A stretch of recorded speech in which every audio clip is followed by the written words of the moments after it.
So this is one of the grossest fucking emails I've seen. It's gross. It brought to mind one of the rallies in 2024 where he went up to the mic and was like, he did that. And then he also did, reminiscing and expounding upon the magnificent size of Arnold Palmer's cock. Yeah, that happened too. And also he was talking a lot about golden showers at the time, saying that, oh, nobody will believe that, nobody will believe that. So somebody must have threatened him with exposing that. No, nobody will believe that because I'm a germaphobe. I could never do that. I could never have that. So that happened. I mean, there's always been these little nuggets of information coming out that would lead us all to the same place. Then Michael Wolff had an email in there that kind of bothered me. I guess the camaraderie between the two and his willingness to just give him advice. But I have to remember they got close because he did all those hundreds of hours, 100 hours that we know of audio of Jeffrey Epstein interviews that were incredibly valuable. So maybe a little Stockholm syndrome or something. But anyway, he's telling him, just let him hang himself, talking about a CNN interview that he was about to do in 2016 that they thought they would ask him about his relationship to Epstein. And he said, just let him hang himself. Let him lie on TV, and then you can expose him for what he is. And it bothered me, that bothered me. Michael Wolff bothers me in a way, the same way that Michael Cohen bothers me. Because Michael Wolff has had these emails, all of this going back to 2016. He's been collaborating, communicating with Epstein since 2016. He knows so much. He knew why they fell out about the mansion and the oligarch Roblev. He knew about that. He knew that Epstein thought Felon 47 snitched on him the first time. He knew all of that. And then now, then he was giving him advice and so he knows a lot more. But it's just drips of it coming out. That email about, that came out yesterday from the oversight committee that said, oh yeah, of course he knows about the girls. He knew about the girls. And then I want to point this out. The Republicans said that redacted name was Virginia Giuffre. We don't know that. We don't know that.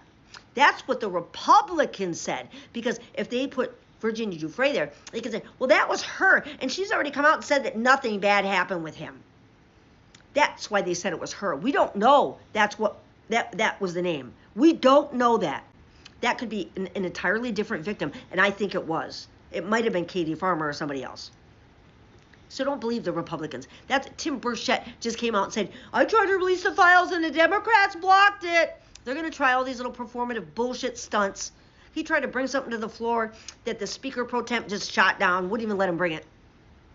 And then he went out to the photographers and said, the Democrats just shot me down. They just voted against this thing.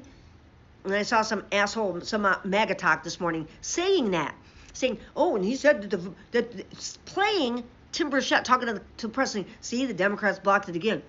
I wonder why.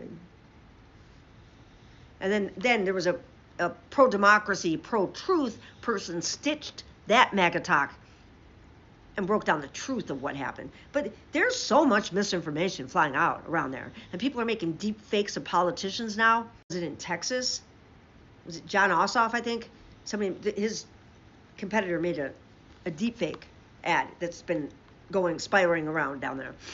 It's very dangerous with no regulations on AI. Anybody can make deep fakes.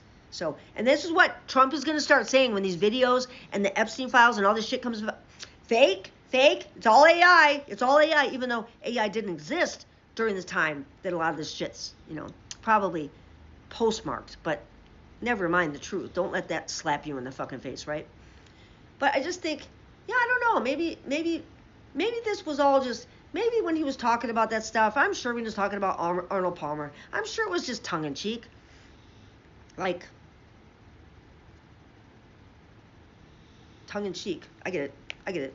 It's, by the way, that's so gross for lesbians to do those jokes, but thank you for giving me that grace. And Mike Johnson released the House again.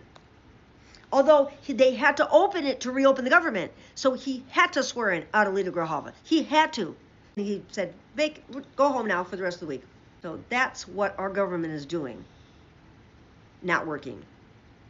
and trying to protect pedophiles. And all of these people are going to be on the record. If they don't vote for this discharge petition, they're going to be on the record.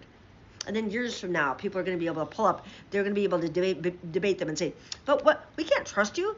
I mean, it was just in 2025 when you went out of your way and tripped all over yourself to protect the pedophile in office. So we can't trust you.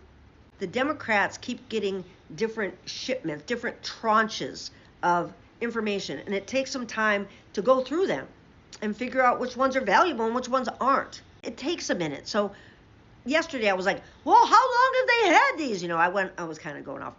I apologize. I'm not mad at the oversight Dems anymore. I get it. And Jasmine Crockett was even on the news last night talking about this, saying, yeah, we have to go through these, but as soon as we get the ones that are valuable, we'll put them out to you. But I don't want people deciding what's valuable, really, right? Like, let us look through the emails. Release all of them so we can have them. We'll decide what's fucking valuable. That's what I think.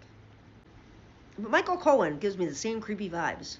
And why has the Midas Touch gone out of their way to platform the fuck out of this guy? There's no way he didn't know what was happening with him. There's no way he didn't. Thanks for watching my videos.